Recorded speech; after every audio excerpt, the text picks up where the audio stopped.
A couple things. One, um, I just want to send out condolences to the Jets and Greg Knapp and his family. Obviously they're a rival team in our division, and you want to beat them and do everything you can, but football's still family, and I never had the pleasure to work with him, but talked to several people and knew who he was. He's always been on another team. Um, what a sad way to start the season, but from the Buffalo Bills, we just want to wish the Knapp family and the Jets all the best, Joe Douglas and Coach Sala. A couple other announcements. We've got one guy that did not pass his physical, Jerry Hughes, just training over the summer.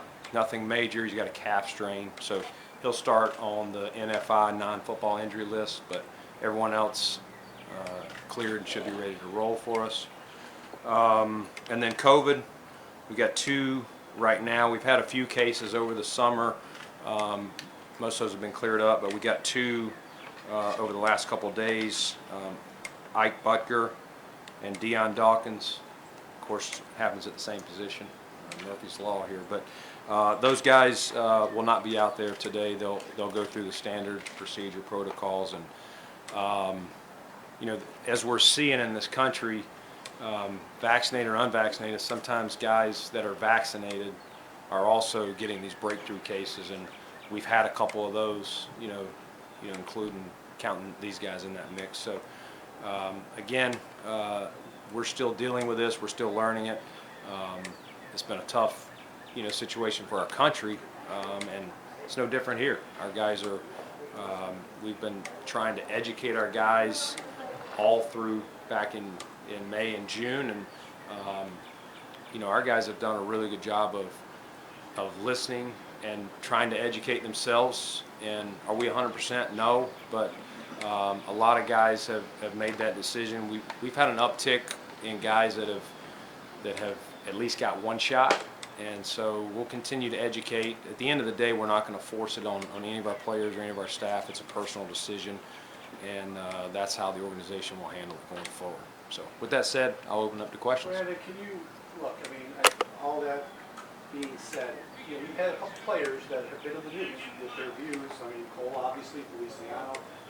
Inside the building, are you concerned that this could become a divisive situation? These guys have been very outspoken, and I don't know. It just seems like a Jerry Hughes is coming back at him.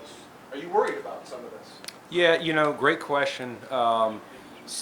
Sometimes stuff gets out on social media and you don't know how to interpret it. And, I've had a lot of conversations with some of the guys you mentioned, other guys that you haven't. And it's tough. And guys are trying to educate themselves. They're trying to look at all sides. But I do not think, we've got professionals and we allow them to express their views. And as long as it's not going to be a distraction, and that's the point that Sean and I both made. And we don't believe anything is, and I think when we get to out here back on the grass playing football, you'll see where our guys are focused. They're focused on winning. Brandon, I know this is probably a question for Sean too, but I think in the kind of the Zoom calls in the off season, the overriding kind of feeling and concern beyond just individual health was, would it impact the preparation for the season? So as you begin camp now, is it at a state, gauge for me, if you will, how much of an impact the lack of vaccination on your roster has in the overall preparation? I think to me, it's kind of like last year again, even though we're in a different place here in this country with the protocols. If you're unvaccinated, the protocols are very similar to last year. If you're vaccinated, they're different, but it's new for us. It's almost like last year was a little bit easier for all clubs because nobody was vaccinated. So everyone masked, everyone did couldn't go in the saunas, steam room, couldn't go in the cafe, or couldn't sit down in the caf. So now it's just trying to make sure we create an equal environment for everybody, even though some guys can't go in the sauna, some guys can't sit down in the cafeteria. But we respect everybody's final decision whether they're going to get vaccinated or not, and we're just going to do the best we can here. I think once we, kind of like last year, it was a big unknown. Were we even going to get through camp, or we going to get through a season? There's going to be some bumps in the road, just trying to figure out what we can do with unvaccinated guys versus a vaccinated person, but we'll figure it out. We're all on the same team. I think our unvaccinated guys know we're behind them. We don't make the rules. It's our job to enforce the protocols and protect each other, and that's what we want to do. And listen, just because I'm vaccinated or someone else doesn't mean that I can't get it either. We're finding that out. So everyone's got to be smart, whether you're vaccinated or not, in this building, and then what we do outside this building. So what were your thoughts when you heard, and your feelings when you heard Ron Rivera yesterday talking about how disappointed he is and how frustrated he is? Yeah, I didn't see his press conference, but I read the quote, so I didn't see the emphasis of it, Josh. But Ron is a good man.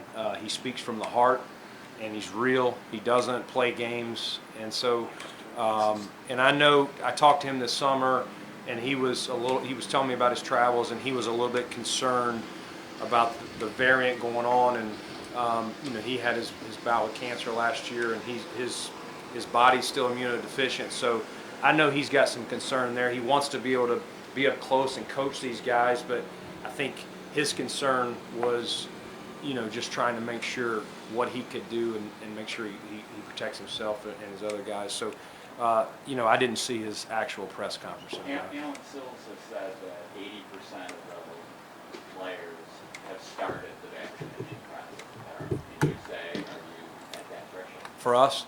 Yeah, we're just over 80% that have at least one shot, Mark. Which we've had a lot of guys over the summer that have continued to research it, and that's all we were trying to do is educate them. And some guys in the middle of summer, some guys even yesterday showed up and said, you know what, I think I do want to start that process. And then Bunker and Dawkins, just the protocol. So if you've got positive, they can't be at the facility. They cannot be at the facility. And you say they exit the bat? One is and one's not. Yeah. He said those guys were both vaccinated. I didn't say that they were. I counted them in there in the group that we've had 4 or 5 over the summer that have had it, and at least 2 of those were vaccinated breakthrough cases. Just for clarification, the 80%, is that strictly just players, or is that That's all? just players. Yeah. On that note, Brandon, we've seen some issues with coaching staffs around the league and how they've had to maneuver. Do you anticipate or have anything on that as far as your coaches, or do you expect everyone to be out there? No, all our coaches are vaccinated. I believe we only have one staff member that's in Tier 1 or Tier 2 that has a certain, an exemption. They have a legit reason why they couldn't. And so I believe it's just one, Sal, but none of them are coaches. They're all fully vaccinated. Brandon, you built this team with everybody going the same direction, doing everything the same way, same rules. Is it an adjustment for you and Sean when there are 2 sets of rules for players that you have to deal with this year? Yeah, great question. We don't like that because that can naturally divide anything, whatever team you're trying to build, a business team, a sports team. And so that's probably the bump in the road that I was referring to earlier, is just trying to make sure we can take care of the guys that have chosen to not get vaccinated as well as we do with those that have. Because listen, everybody has personal reasons for not. I have some family that have chosen not to be vaccinated, and whether I agree or disagree, I have to respect their opinion, and it's no different here in the workplace. Brandon, can you go to football if you could? Great. Thanks, Sal. I'll give you a 20 when we're done. All helps. I want to ask you about expectations. You guys made your big jump last year. Obviously, Josh. How do you think, now that we're here finally, how do you feel this team is prepared to deal with you've got big expectations. You're a Super Bowl contender. Are you guys dealing with that the way you hope they are? Yeah, I think our guys understand. We've stressed it all year and all off season, is what we did last year was really good, but it means nothing. We're 0-0. One of the coaches I heard him talking to a couple players yesterday, talking about reclimbing the mountain, that we don't get to start up here. We're starting at the bottom. Everything we did, all the success we had, it doesn't mean anything. Everybody's 0-0. Everybody's at the start line, and we have to reestablish the things that we did well last year, because people have tape. They're going to watch how we did. Some of the things that we did offensively, we put up some really good numbers. Don't think that teams have not studied that and are going to have game plans to stop that. And then what can we do better? What are the things that we struggled with that maybe didn't help us get over the hump, in that AFC Championship game or an earlier game that season? So high expectations, but it starts here. We got to put the work in, and that's the great thing about Sean. He's well-grounded, and he keeps the coaches well-grounded, and these guys all understand that 2021 is a new year, and nothing that we did in 2020 will affect what we do this year. Hey, Brandon, so much of this team's identity the past few years, though, has been kind of embracing that underdog role, that chip on your shoulder, second opportunity, you know what I'm saying here. How do you, piggybacking off Sal's question, how do you make that transition between getting out of that mentality and becoming a contender where you're going to get every team's just absolute best shot, you got a target on your back and whatnot? Well, I think our guys understand that doing something once doesn't make you a great team. Okay, once you're lucky, twice you're good, whatever. If you want to be a consistent contender, you got to back it up. And so we talked here last year about want to win the division, so we can host games here. And not only did we get to host one, we hosted two. I would have loved to have been hosting that last game that we lost, but we still have a lot of things that we haven't accomplished. That as good as last year was, we still didn't meet some standards that we want to get to. So, until you win it, in my mind, we're still hunting. And will people be hunting us? Yes, starting with our division. But again, Marcel, I think our guys understand that, again, what we did last year doesn't mean anything, and let's hit the reset button. So basically, the chip's still going into Our guys play with a chip. I think it starts with Sean. He does a great job. He coaches with a chip. He walks around the halls with a chip, and our guys feel that. How have talks been going with Josh's representatives on the extension? I don't really get into that, Mark. Josh is in a great headspace, and he's ready to roll. And if for some reason we're able to get something done, I'll definitely make sure you guys know. But we're also fine if it doesn't get done this year. And I've said that all along. Josh is in a great headspace. He and I have a great relationship, and he's ready to roll this season, and he's letting his representatives do their job. And like I said, if something happens, great. If it doesn't, we'll focus on the season, and we'll pick it up next year. Right, and I think we all kind of get that response, right? That was kind of one Yeah. you gave me during that Zoom, but you kind of had that wry smile going too. That would suggest things like that one, kind of right there. And Sean expressed confidence that this thing was going to happen several weeks ago. Can you, characterize anything? I know you don't want to do it through the media. Yeah. But give us a sense of where things are at. And is there momentum toward this thing happening before something significant taking place on the field? I don't think there's momentum. I just, it's hard for me to really gauge it. It's one of those things, there's many deals I can think of. I don't want to go through them where I'm like, it's not going to happen. It's not going to happen. And then something triggers it. And whether it's the player, whether it's the agent, whether it's something we do on our end that gets somebody's going, and you go, man, we're closer than I thought we were. And so I've laid my head at night, pissed off, no deal's going to happen. And then all of a sudden the next day at dinner I get a phone call from the agent or Jim Overdorf or Kevin saying, hey, they just sent us this. I think there's a chance, and you get back on it and call the Pagulas and give them a heads up. Hey, I think we can get something done. There's several deals that have been like that. And again, I couldn't have told you, Matt Milano, that we were going to be able to get Matt.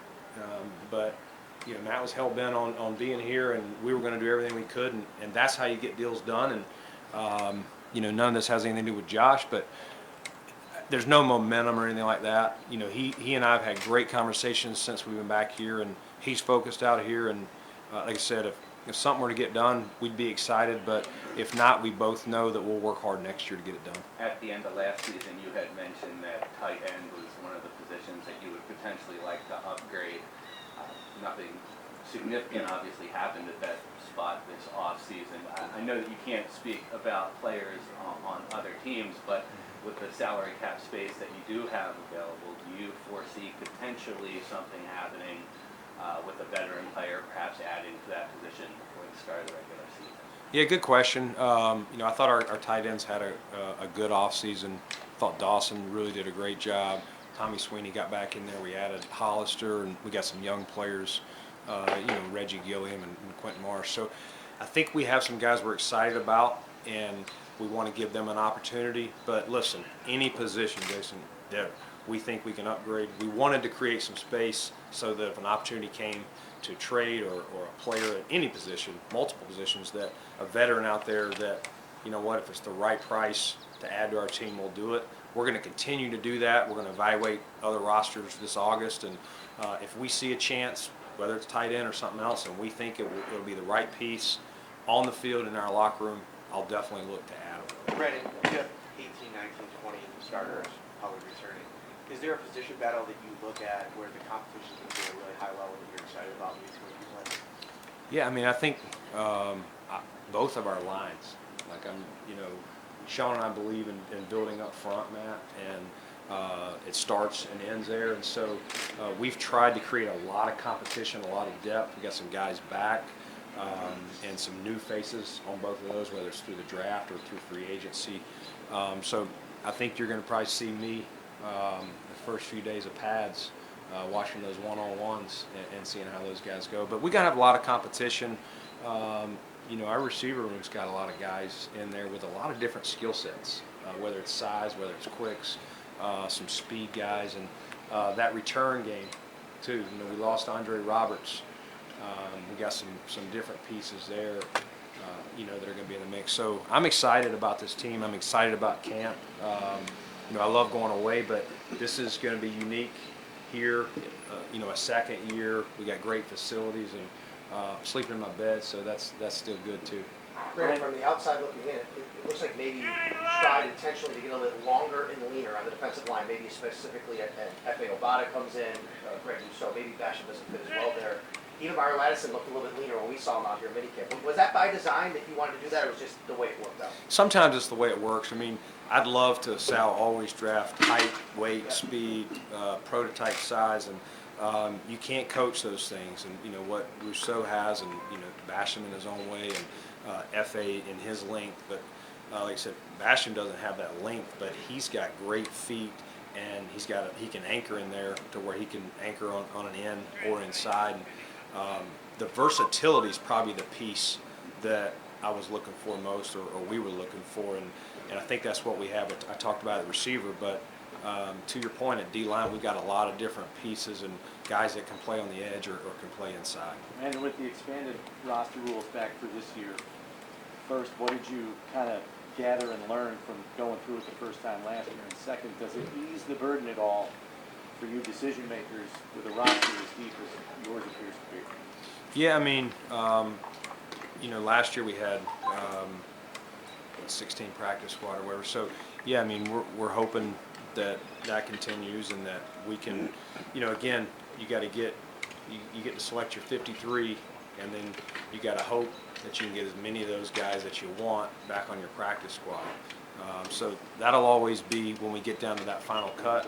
I think we're going to have some tough calls and some guys that we're not going to want to put on the waiver wire and cross our fingers that they get to us and get them back here, because there's also that rule, the game day rule, where you can activate 2 guys off practice squad without exposing them. So those were some neat rules that we got to try out last year, and got a good feel for how that works and how to use them to our advantage, and I think we'll definitely do that again this year, Chris. One less preseason game, but an extra regular season game. How much have you and Sean talked about the workload heading into the season, and does that change based on that? Yeah, I mean, I think we'll learn a lot this year, Josh. So I don't want to act like we've got all the answers, but we've definitely talked with our performance team, our sports science, and the medical people of starting with camp, how we're going to get through camp, ramp it up, get ourselves in football shape. Our guys have done a great job of getting in physical shape, but they haven't played football yet. So that'll be Sean and his staff's job now to get them to that point, and we'll use the preseason ramp up plus the games. But yeah, we're going to have to monitor workloads through August and through the season, and because there's still only one bye. So I was kind of hoping they'd throw an extra bye in there to allow us to give these guys another week off, but they chose not to. I think we'll be able to tell you even more after the season what we learned and what worked, and what changes we may make next year from what we learned this year. Brandon, some of your third-year guys, Singletary, Knox, and Ford, specifically for each, what do you need to see from them this summer for them to turn the corner in your mind? Yeah, I think all those guys will. Singletary. I thought he had a really good rookie year. I think last year, for whatever reason, he didn't have the same year, but it wasn't all bad either. I think he did some good things. It just I think he expected more out of himself, and he's in great shape. He had a really good offseason. Cody. Cody's had a tough injury. The last couple of years, he fought through it the first year. Last year, again, unfortunate, a couple of surgeries, but he did. He probably had as good an offseason as you could ask for, dealing with 2 surgeries. That's not easy to also get your strength back. He's in great shape. He's excited. You see a big smile on his face. I saw him in the calf this morning. He's ready to roll, and so he'll come back in. Like every position, Joe, these guys are going to have to compete. Zach's coming off his injury at running back, and he'll work his way back, and I think it's going to be a really good competition at running back, and whoever starts will start, but I'm sure it'll be pretty similar. Brian Dable will go with the hot hand. It may be one guy this week and another guy the next week. Brandon, you've been pretty complimentary over Levi Wallace these last couple of years. How has he gone from somebody who was undrafted to a guy who's played a lot of meaningful snaps for his team? Yeah, nothing phases him. And you go back to his story at Alabama. He wasn't a 5-star recruit, anything like that. He just finds a way. He's always in the right spot. His teammates love him. He's just one of those guys. Sean uses this term, and I agree with it, like a glue guy. Just guys are confident. They don't worry about him. Does he a height, weight, speed, and have all the some guys have that are drafted high? No. But he knows how to play football. He has great instincts. He has great awareness, and he works on his game. And he's one of those guys. We've continued to bring competition to him, and he doesn't bat an eye. If we'd have drafted a corner in the first round, you wouldn't even known it from Levi. He's just going to come in and he's going to beat me out, and that's his motto. And that's the type of player that we like here, and we were glad to get him back this year. Brandon, with all the competition and depth that you guys have on the roster, can you afford to have guys like what Andre's been the past couple of years that basically their entire role is just on special teams, or do you need to focus on finding guys that can contribute either offensively and defensively while also filling those special teams roles? Yeah, John, good question. Special teams is important for us, and I think we've put an emphasis on that. We would have loved to have kept Andre, but the cap going down, it was just we had to pick and choose, and I think he'll do a great job in Houston. But no, we brought Tywan Jones back. I think that's his number one thing is a special teams player, especially a gunner. He's an elite gunner. We have other guys, Matakevich, who we extended this year to add. He did such a great job and has brought a leadership element to our special teams. So we're still always going to put a lot of emphasis on our teams. But yeah, it's important for those guys that are not frontline starters to play 2, 3, 4 phases for us. And that's what we emphasize. And Sean and I do meetings with all these guys as they check into physicals. And that's one of the things that we emphasized yesterday to them is, hey, listen, if you do not win that starting job, you better be in Heath Farwell's hip pocket, and you need him telling us how much he needs you on these 2 or 3 phases. That's how you're going to get a jersey on game day. Let's take 2 more, please. Brandon, one more on Cody. Yeah. During the offseason, you said that you anticipated that you would be one of the best 5 that they have. Do you still hold firm to that after all this offseason? Yeah, I think we believe in Cody a lot, and I think when he's been out there, I think he's done really good things. He doesn't bat an eye. We play him at right tackle his first year. We move him in at guard. We bounced him around last year, whether it was left guard or right guard to start out, and that's not easy for a young player to just move around. He doesn't say a word, and so I think the thing we're going to try to do with Cody is figure out. He'll get work at both guards, but figure out which spot's best for him. And he's going to have to go win it. He's going to have to go show who he is and why we picked him where we did.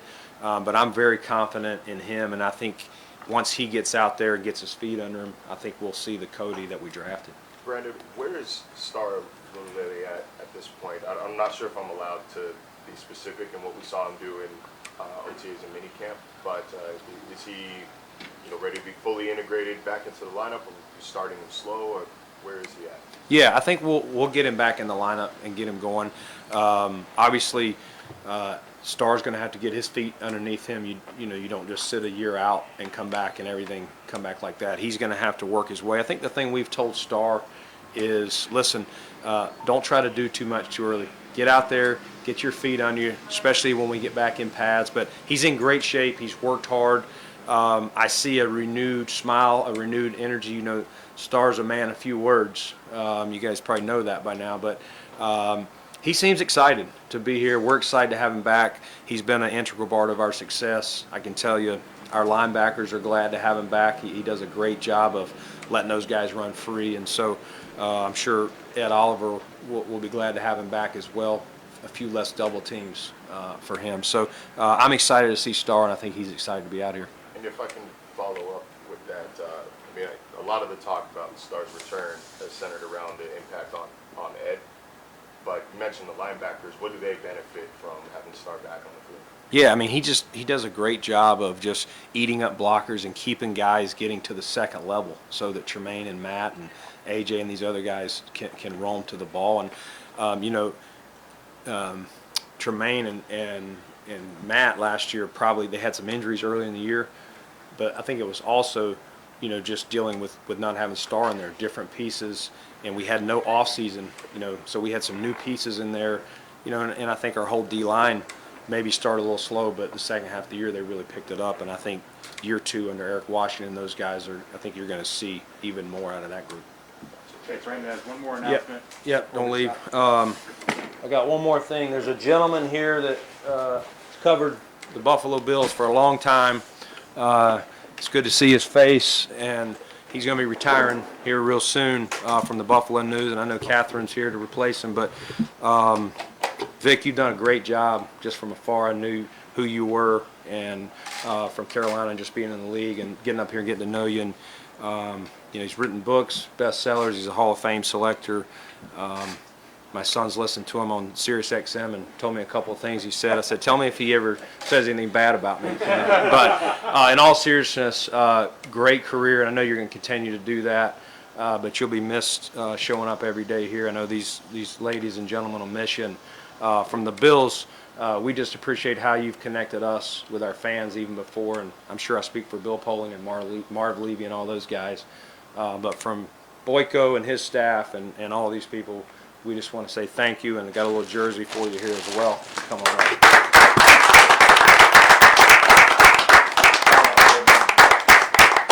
Thanks. Yes, sir. You're finally a first-round pick. Can I ask you some questions here? Thank you very much. You're welcome. Appreciate it. Don't have any words. Just thanks. You're welcome.